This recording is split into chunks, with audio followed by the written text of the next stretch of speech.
Salve, salve passageiros! Tudo bem? Espero que tenha sido tudo bem aí, porque aqui tá tudo bem. Só para informar, o trem da agilidade começa já!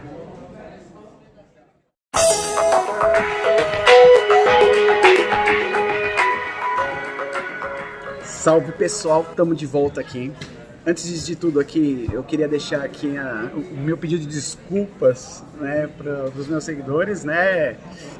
Porque alguns me questionaram porque a ausência de conteúdo nas últimas 2 semanas. E aí eu avisei que era questão de férias, mas a questão das férias, como não tem, eu avisei, né? Então ficou um pouquinho chato e eu queria deixar aqui minhas desculpas para vocês que me seguem. E a proposta do canal, ela tem um intuito muito de trazer agilidade na prática, né? E por trazer agilidade na prática, eu queria deixar aqui algo que eu vivenciei nessa semana, né? Por mais que eu tenha pensado em vários temas, achei melhor não vou falar esse tema que eu vivenciei na semana. Eu tenho feito algumas entrevistas em Scrum Masters, né, para trabalhar nos nossos squads, e senti algumas dificuldades em alguns itens e até alguns perfis diferenciados, porque de acordo com a empresa, esse assunto pode ser divergente. Eu estou falando de um assunto chamado apontamento de horas dentro da agilidade. Não é um assunto fácil, é um assunto meio complicado, porque existem necessidades e principalmente visões diferenciadas. Quando a gente fala apontamento de horas, a gente tem que lembrar que a gente tem 2 visões importantes, né? A gente tem a visão legal e a gente tem a visão de quem está empreendendo. Então é a empresa ou empreendedor, né? E isso é importante a gente pensar em valor, né? Antes de a gente falar por que realizar um apontamento de horas, é importante saber qual a real necessidade de fazer um apontamento de horas. Então eu vou pegar a primeira linha, né, que é a questão legal. É óbvio que pela questão legal existe uma necessidade, porque pela questão de legislação trabalhista, a quantidade de horas trabalhadas pelo seu desenvolvedor, pelo time, é muito importante ser apontada. Então, você pode fazer um apontamento de horas realmente e justamente para fazer o pagamento, né, das horas pelo profissional. E é válido e a gente precisa fazer. Aí você pode utilizar-se das ferramentas que a gente sabe dentro da agilidade. Ferramentas como... Tem diversas aí, eu não vou aqui ficar citando a ferramenta que a gente utiliza, mas a nossa ferramenta eu consigo tirar através de algumas técnicas que a gente pode fazer ou através das histórias ou através de itens que são tasks que o Scrum Master deve levantar. Aliás, por sinal, eu acho que é muito importante pontuar isso, mas a responsabilidade, caso tenha necessidade de fazer esse trabalho, ela é do Scrum Master. Scrum Master ou Agile Master, porque agora o pessoal está usando muito, né? Porque muitas vezes tem squads que não se utiliza só do Scrum, utiliza de Kanban, né? E é ele que tem que fazer esse cálculo e tem que trazer um resultado. Aí, o resto do time, ele tem a obrigatoriedade de preencher a ferramenta para que o Scrum Master consiga fazer a sua leitura, né? Como eu disse, legal, então acho super válido você fazer esse tipo de leitura. E também a gente tem a visão do empreendedor.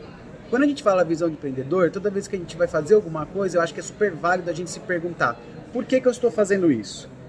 E muitas vezes as pessoas, na hora de se levantar, é porque eles querem fazer um controle melhor. Então, na hora de até contratar uma consultoria para trabalhar em agilidade, eles querem fazer um controle de horas para ter certeza que eles estão trabalhando. Mas o que a gente tem aprendido muito na prática é que isso não faz tanta diferença. O que faz diferença é que se a gente for pensar numa espécie de um olhar de entrega, e a gente tem que imaginar que a gente está mais orientado a produto, a gente tem que estar em uma característica nova, uma feature nova que passa. Então é melhor você muito mais vezes vincular a entregas de valor, né? A gente tem que lembrar do MVP, então sempre focando no MVP, de entrega, muito mais do que ficar fazendo microdigestão de horas, que é super complicado. Então, esta é um olhar que realmente o empreendedor, quem quer entrar nesse mundo de agilidade, é muito mais essa visão. É claro que a gente não precisa ser xiita aqui, falar, não, porque eu sou agilista, a gente não tem que fazer controle de horas, a gente sabe das necessidades, e acho que é super válido, até mesmo para a gente não cair naquele ostracismo de ser muito rígido, e até mesmo tentar engessar as coisas, e se pensar um cenário e se adaptar de acordo com a necessidade. E quando a gente fala de adaptação, né, a gente está falando dos pilares da agilidade, né? Um dos pilares que é super importante, né? Então, quando a gente pensa assim, é muito melhor você olhar sobre Ao invés de você fazer uma digestão no vídeo para saber se aumenta sendo um trabalho, você pensar muito mais sobre quem que está entregando. Não importa, eles se gerenciam, eles se organizam, eles fazem outra organização, eles podem realmente pensar nisso. Mas aí vem agora para fechar o nosso vídeo, que eu acho que é super válido dentro dos nossos minutos, é só lembrar o seguinte. Muitos me perguntaram, e aliás foi questionamento dos nossos grupos, de discussões, né, e até mesmo dos nossos últimos posts, se tinha algum problema você utilizar métricas, um ponto, uma hora, e eu acho isso super complicado. Porque a gente sabe que é diferente a questão do ponto e pode variar. O bom mesmo dentro do time é que você utilize a ferramenta dentro de quantidade de horas praticadas. No começo, principalmente para você que está começando agora a agilidade, você não tem uma leitura muito correta ainda, então você pode começar olhando dentro do que foi trabalhado. Então, por exemplo, se você vai pegar a história lá de usuário que foi trabalhada, você olha no sistema que hora que começou a ser trabalhada e que hora que terminou, e aí, aliás, foi entregue o último item, você faz a leitura da cadeia toda e você vê o tempo que demorou para a entrega daquela determinada história do usuário, né? Enfim, eu estou falando de história de usuário. Ou se você quiser ser mais minucioso, você pode entrar por task.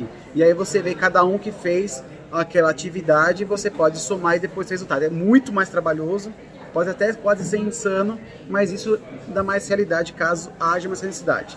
Até mesmo porque a questão de horas é algo muito importante para, tipo, lei do bem, que é super comum hoje, né? E precisa ser feito esse apontamento, e isso é muito mais válido. Existem muitas pessoas que têm o costume, inclusive, de usar tabelas, né? De horas, a quantidade de horas que normalmente, em média, quantas horas de produtividade que se tem no dia e assim por diante. E existe também uma outra visão que eu acho assim que existe, mas acho um pouquinho mais complicado, porque pode estar mais passível a erro, né? Uma das coisas que podem estar muito passível a erro é você justamente pedir para o seu usuário, aliás, para o seu desenvolvedor, ter aquelas ferramentas, né, que você aperta o botão, começa a desenvolver, parou de desenvolver e continua. E aí toda vez você só conta como praticado e trabalhado justamente as horas de trabalho, né? Então, as horas de trabalho e desenvolvimento. Mas quando a gente fala de agilidade, não é só as horas de desenvolvimento que conta mais coisa, conta uma planning, conta uma reunião para tentar resolver um assunto específico. Ou seja, existem várias outras situações que necessariamente vão ocorrer e que às vezes a própria ferramenta não vai poder fazer isso. Então é muito interessante que o Scrum Master assuma essa função dele ali, de fazer esse gerenciamento, até mesmo se você tiver necessidade para leis, que nem leis do bem, que você precisa justificar horas, né? Não é algo, mas eu acho que seria super válido. Então é essa a dica que eu dou. Se você está começando agora na agilidade, comece a utilizar a ferramenta de gestão que você tem, faz um controle com base de história ou tasks, né? Não, tenta evitar aquele negócio de uma hora igual a um ponto, porque eu acho que é muito complicado. Com o passar do tempo, quando você vai vendo o desempenho, se você já tem um histórico, é super relevante, porque é nesse momento que você vai analisar, você faz uma média da tua equipe com o passar do tempo, e aí você sabe mais ou menos quantas horas de trabalho, faz uma leitura e a coisa fica muito mais fácil. Bom, pessoal, essa aqui é a dica que eu dou. É uma dica super importante, principalmente para cenários diferenciados. Caso vocês tenham alguma dúvida, pode escrever aqui embaixo. Isso aqui, inclusive, esse assunto foi justamente com uma dúvida que foi feito ali. A gente está voltando com o tema. E até o próximo vídeo. Muito obrigado e até mais.